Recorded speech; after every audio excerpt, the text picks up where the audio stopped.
Hey guys, this is Silver Lining and welcome. And I have a guest here, Martha, and she is here with us today, and she's sharing her experience with us.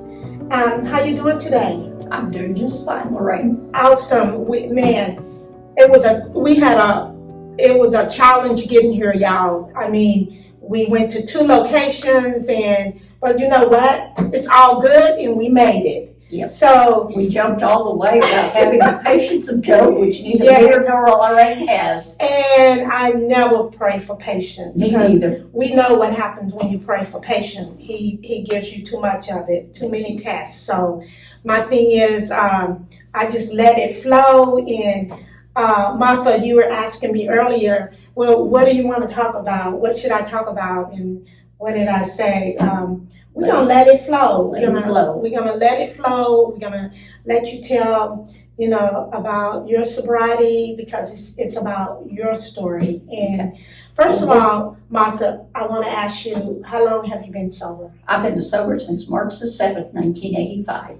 Wow, that is amazing. That's 37 years and some change. That's amazing. I want to let you know one thing. I don't know how to put this, but I'm really honored when I meet other women with as much time like yourself, because there's not a lot of women with long time sobriety that I can see in the rooms.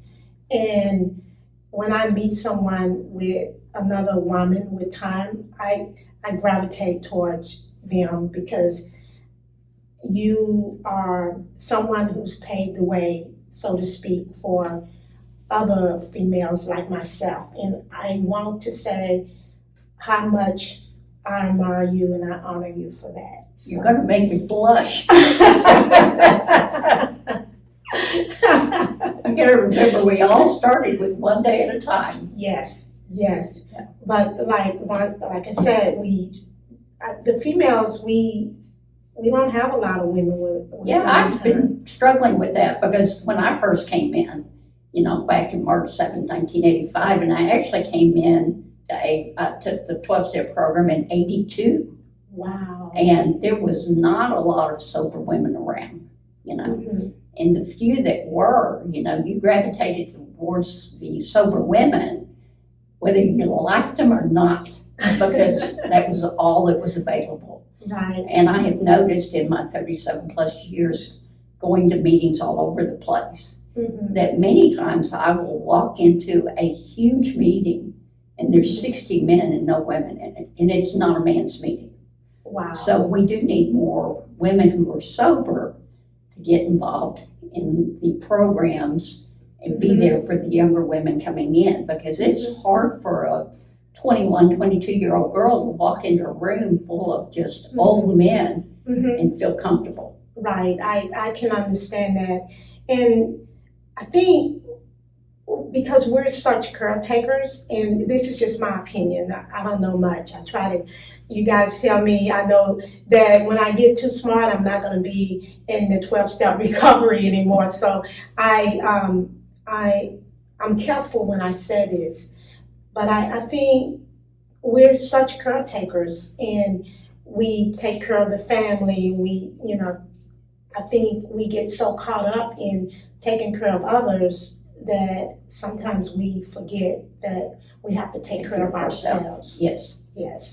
And I see a lot of times, and I know this happened to me, I've always been an addict and an alcoholic. I'm not saying that it happened when the children left home, but a lot of it became full blown for me. My disease, my alcoholism and drug addiction became full blown when I didn't have any kids in the house anymore. And I see that a lot of times in the rooms where women come in, and a lot of them haven't had any problems with alcohol, or especially alcohol, until they have that empty nest. I think that's what it's called. We used to call it, back in the old day, being a functional alcoholic. And wives, mothers, and workers used to be able to be functional alcoholics for a long time without getting treatment. And I was one of the lucky ones. I made my first 12-step recovery when my children were little. And I went because of my brother who had gotten a DWI. And I learned about recovery then. Okay. And so I, by the grace of God, was spared a lot of the downward spiral of alcoholism because of accidentally going to a recovery program. Yeah, and it was probably harder too to leave the children. Yes, and we didn't have, back then we didn't have babysitters. We couldn't take our children with us. And so I had to leave my children at home for an hour, you know, and come back home. And go to a meeting. Go to a meeting and come back. Yeah. Luckily, my children were young enough to, you know, to be okay on their own, but not old enough to get into trouble. Yes. And so my kids grew up, and my daughter's about 4. And one time I was feeling guilty about not spending enough time at home with my children because I worked full time and then had the recovery program. And she literally said to me, she said, "Mommy," she said, "you need to make a meeting." And, you know, I thought of that old expression about out of the mouths of babes. Yes, yes. You've seen a lot of 12-step program. You've seen it revolve. Yes. Throughout the years. So from small town in Texas to all over the place, even as I shared before we started, that I even made a meeting in Scotland. How fun. Yes. So were the meetings there basically the same, or? They were very similar. Okay. How fun. I would love to attend a meeting in another country. Yes, that would be fun. So we were discussing last week when I saw you in the meeting, and you were telling me about some of the things you've gone through, about you being a veteran. I didn't know all that stuff about you. Would you feel comfortable sharing some of those? Sure.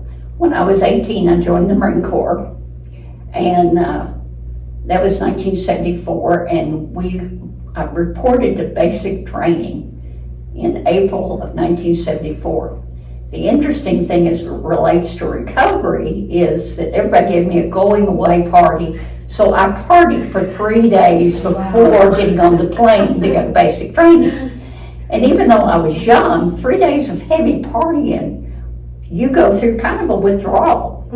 And so I was not at my best. And we're on a bus, and they drove us from the front of the Paris Island over to the female division. And I ended up, because I was coming to and coming off of being drunk, I ended up cussing out the drill instructor within the first 30 minutes I was there.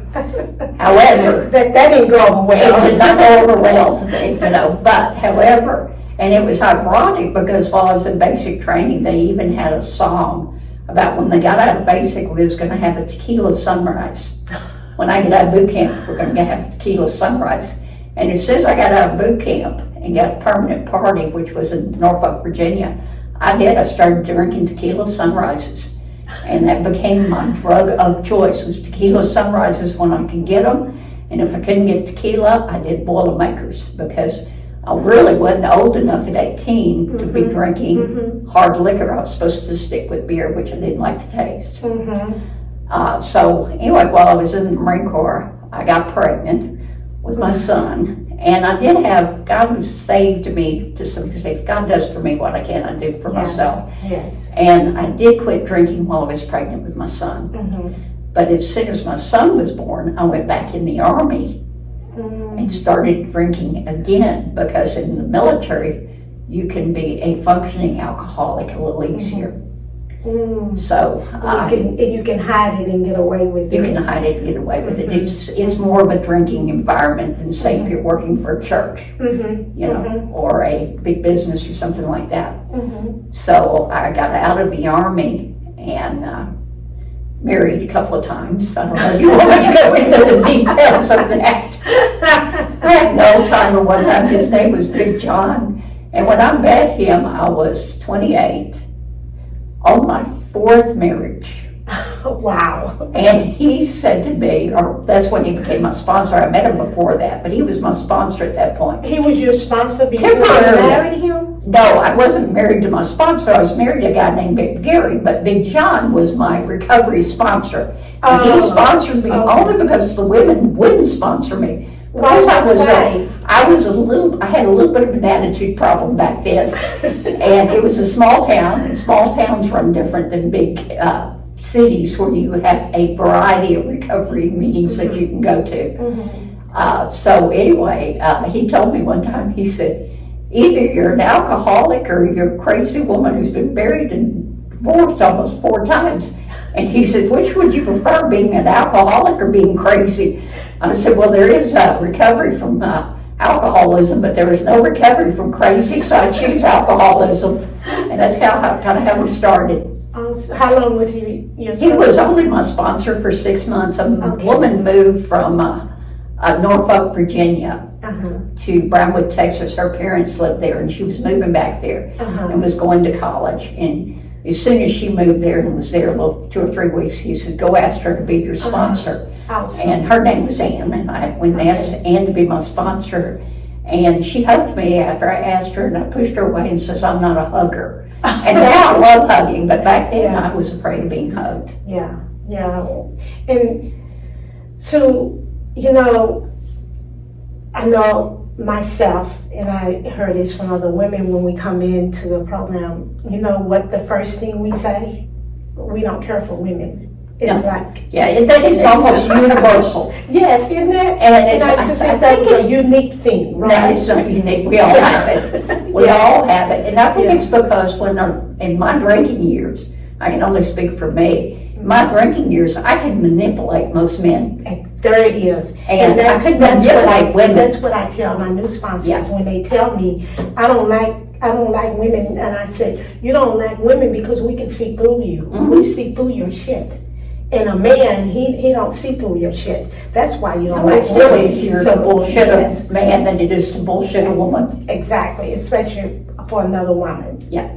Yes, so I just think, I find that so funny when I meet, when I'm in the 12-step rooms and a new female comes in and she says that, and we chuckle, the other females, we chuckle in the rooms because we know exactly what the reason behind that saying. Yeah, when the girls walk in, they go, I'm going to get a male sponsor, and we just kind of chuckle at that. And it's like, no, you're going to get a male boyfriend, and he ain't sponsoring you. He's going to get you in trouble. And sometimes they listen, and sometimes they don't. Yeah. And it is real important to hang out with the females if you're female in recovery. And it was interesting because when I first got sober, we didn't have women's meetings.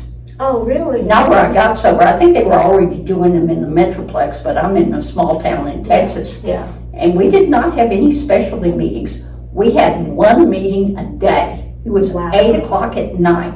You didn't have noon meetings and you didn't have 6 o'clock meetings. And I think they had one meeting on Sunday at 11 o'clock.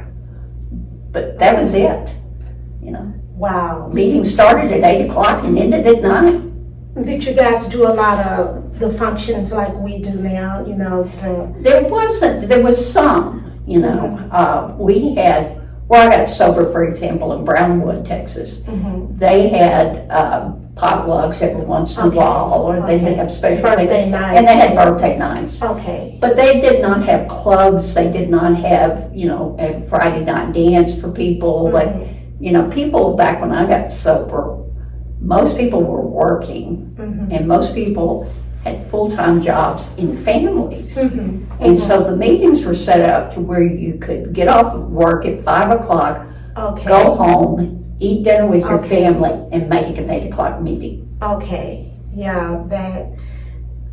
And the world has changed a little bit since then. A lot. A lot of people work 9 to 6, so they need a 6:15 meeting or whatever. Right.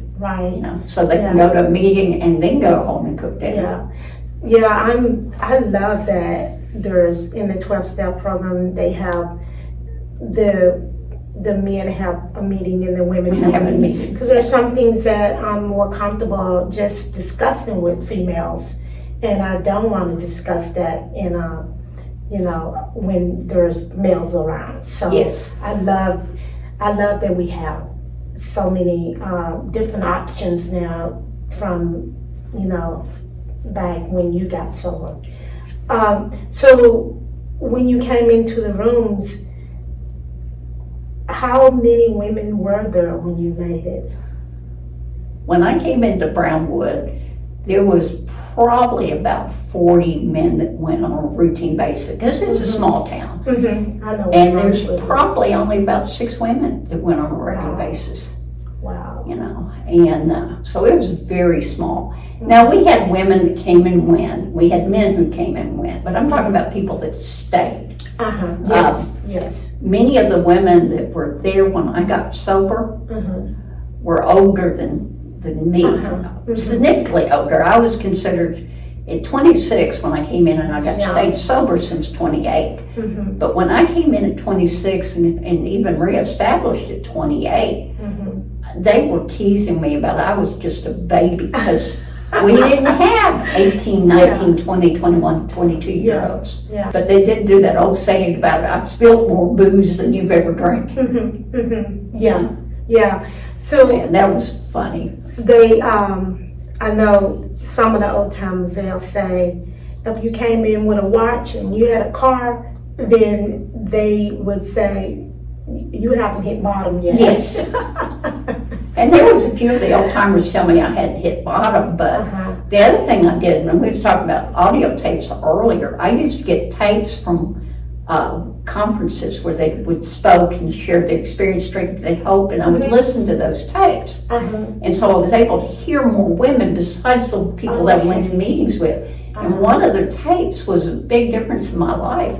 Her name was Kay, Uh-huh. and she talked about her experiences. Mm-hmm. And listening to her tape 2 or 3 times a week for a year, because it was Wow. funny, had a big impact on me, because she would tell her story about how she was in and out, in and out, in and out of recovery. Mm-hmm. And I'm going, that's hard work. I don't want to do it that way. I'm either going to be in recovery or I'm going to be out of recovery and dead. Uh-huh. So I was, when I came back in for the second time, I was deadly serious. Mm-hmm. You know.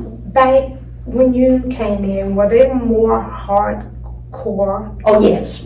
Yeah, They didn't care if they hurt your feelings. that's what I wanted to hear. There was no saying that if you ran somebody off of a recovery meeting, that alcohol would run them back. I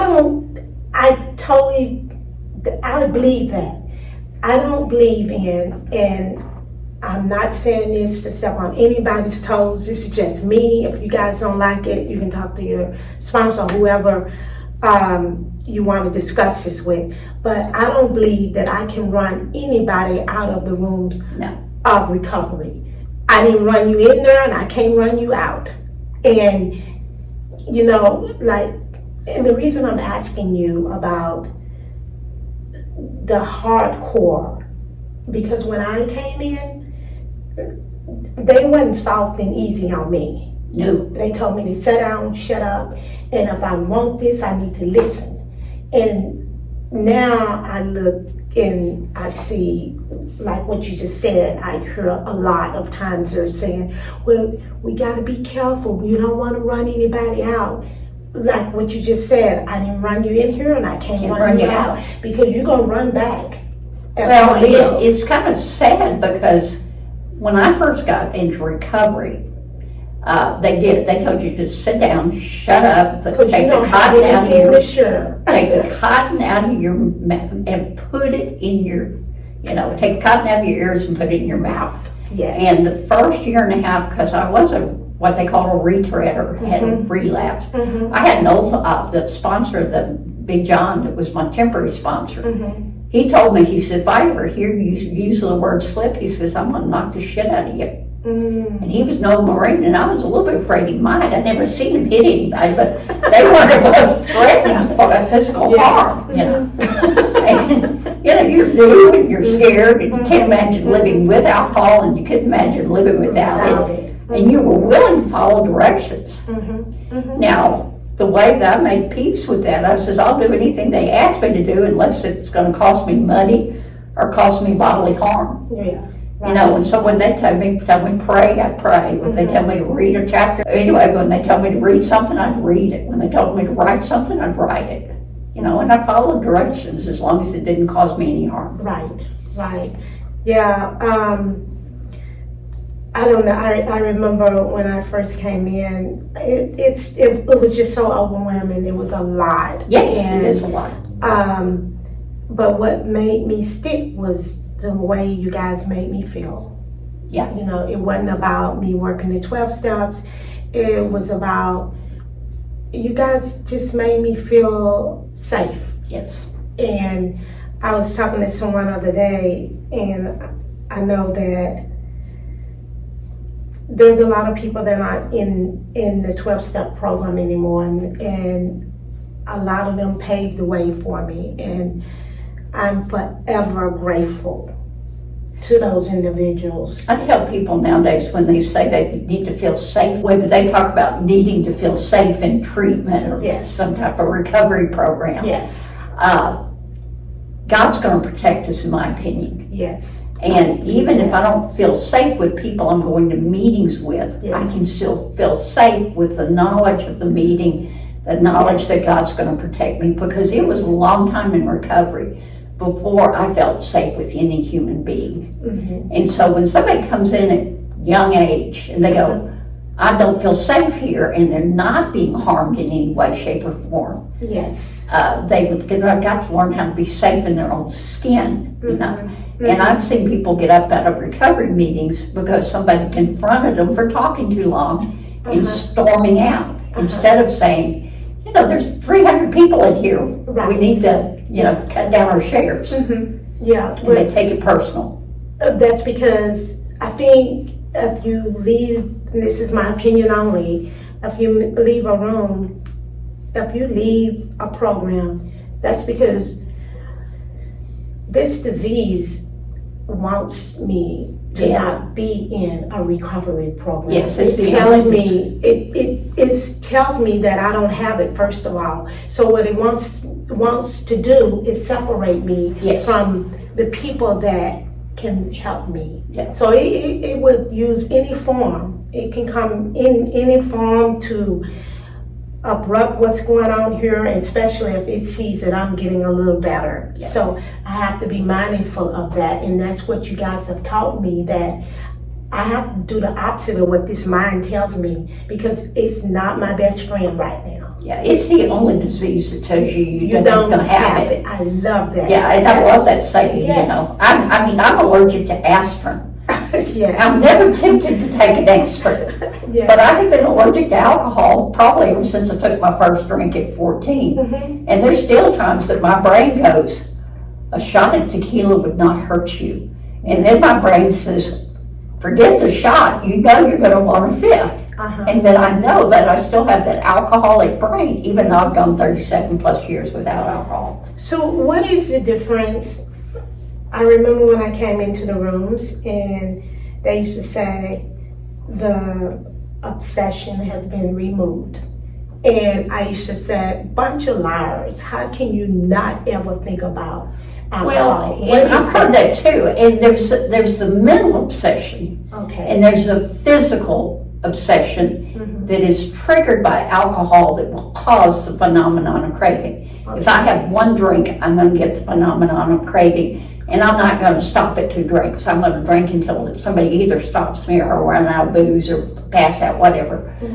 The thinking about taking a drink every day, you know, about getting off at 5 o'clock so you can go out to the bar. And, Obsessing over it. Obsessing over it becomes less and less the longer you stay sober. Okay. But the people that tell you that they've been sober over 30 years and have never once thought about taking a drink, that may be true for them, but that ain't true for me. The last time I had a serious thought, now I didn't act on it because I was protected by God and spiritual principles, but the last time was March 1st, 2018, when they diagnosed me with lung cancer.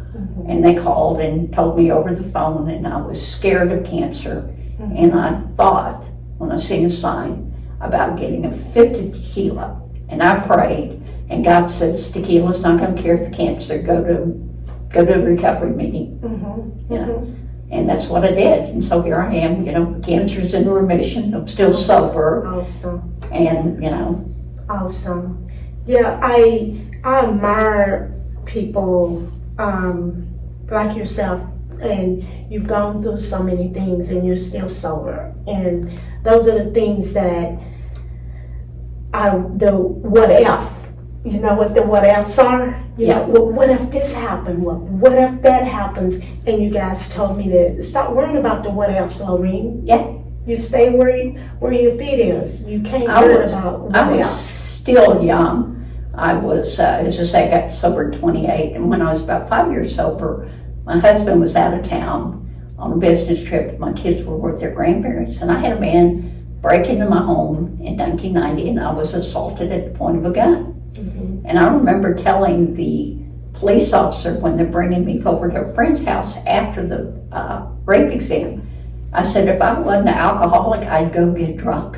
Mm-hmm. And he looked at me really, really strange, and he said, what? And I said, you just don't understand. If I take a drink to kill the pain of this night, I may never get sober again. Mm-hmm. And so, That was because of the terrible. grace of God, and the help and 12-step programs and recovery programs, Mm-hmm. and all that, I was able to get through that Mhm. sober. Wow. There was times I wanted to kill the pain with alcohol. Mm-hmm. Wow. You know, Yeah. doesn't work. Yeah, it just makes it worse. Yeah. Yeah. You wake up. Yeah, and it's still there. You know, they put you to sleep to do surgery on you, but when you wake up, you're in pain, and they don't put you back to sleep. They may help you with the pain, Yeah, but they don't let you sleep for 2 weeks to recover from surgery. right. And life sometimes is about walking through the pain without being medicated. I say my biggest blessings are the things that I worked through that were painful. Yes. Because if I didn't go, I've got to have some pain in order for me to, it's like a wake-up call to Yes. say, hey, I need your attention. That's not saying, and I don't believe at all that my higher power makes bad things happen to No. me. It's life stuff that happens, and Yes. it's how do I deal with those situations when they come up. It's not, you know, and this program has taught me that I can walk through anything Yes. One of and the- hold my head up and be with grace. Yes. And Grace and dignity. grace and dignity is what this program has given me and taught me, and I'm so blessed and grateful for that. And I can't even express, you know, when I came in, I used to hear you guys say this thing all the time. I call it alcoholism, and I used to think, the hell you catch alcoholism, you know? And now I know it's about different sayings that you Yeah. say in the rooms, and that's how you catch alcoholism. Do you understand? Yeah, I still wonder sometimes on the alcoholism. It's not really a scientific term, but it's been around forever. Yes. But we do have certain traits because of our disease Mhm. in common. Mhm. But we're also very different, you know. And so I'm not sure they can judge one alcoholic by another alcoholic except for the traits.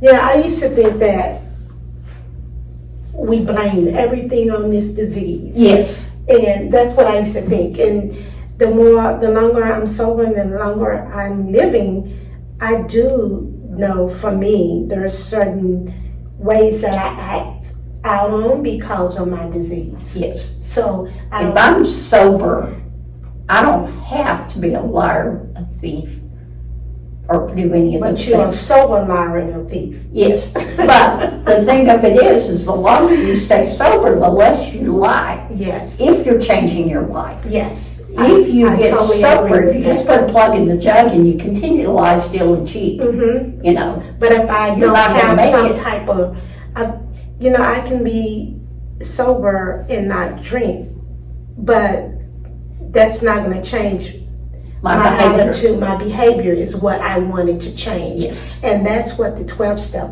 does for me. Yes. It's like having that rubber band on my arm that I can pop to remind me yourself when I'm doing something that's not into character of where I think my higher power will want me to be. Big John, that I often quote, that's deceased now, he used to, when he'd tell his story, he says, all of us alcoholics are liars and cheats and thieves. And of course, some of us took offense to that because we'd never been arrested for it. And then he'd go on to explain, he said, we stole from those we loved the most, Yes. their Time. right to happiness. Yes, and I stole time. When I showed up on that job, Yeah, I stole because if I was high or drunk, I stole. yeah, So it's different forms of stealing. yeah. I called in sick when I wasn't sick. Yes. And I get paid sick pay, that's stealing. Right. You know. So today, when I'm acting on those same behaviors, there's something in me that it doesn't settle well. Yes. And what happens in recovery is your conscience comes back alive. Yes. And you have to either work through it or you're going to drink again to put that conscience to sleep. Yes. And one of the things I find frustrating nowadays is that people tend to relapse as soon as something hits that conscience and they feel a little guilty or something didn't go their way. You know? Yeah. And I pray for them because I don't judge them for it because they're doing it the hard way. I feel sorry for people that have a hard time staying sober because they're doing it the hard way. Yeah, I hear a lot that people when they come in, especially people that come in later in their years, they'll say, "Man, I've been fighting doing this the hard way for 20, 30 some years. years or whatever age they are, and I wished I had known that I didn't have to continue to fight." Yeah. So, and I'm always amazed with, listening to them confessing, about things that they've gone through. And I have such compassion for people that struggle staying sober. And they keep coming back to the recovery program and they keep sharing their experience, strength, and hope. And they keep reminding me that the world has not changed, and if I go out there, all that stuff's waiting for me.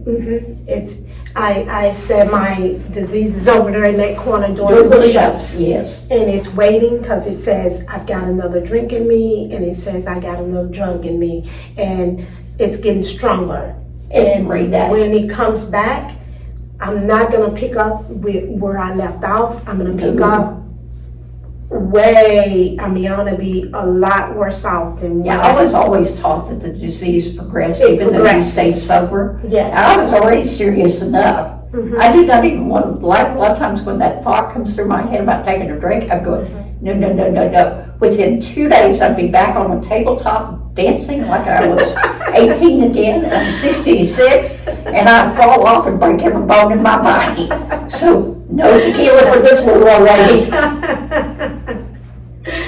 Well, I have really enjoyed our chat, and I just want to also say thank you for agreeing to be on Thank you for asking me. Silver Lining and agreeing to let us post this podcast. So, what a wonderful conversation with you. I mean, I've enjoyed it. I've enjoyed it more than you realize. We didn't have any cuss words to bleep out, just F words. I know. that's a bonus for me there, because I've always got those F words. Then we had to bleep, because I didn't want to have to bleep them out, so we're bleeping out other stuff. Well, if nobody told you guys, Silver Lining loves you, and you guys have a wonderful day. And we'll talk to you later. And no matter what, there's always a silver lining.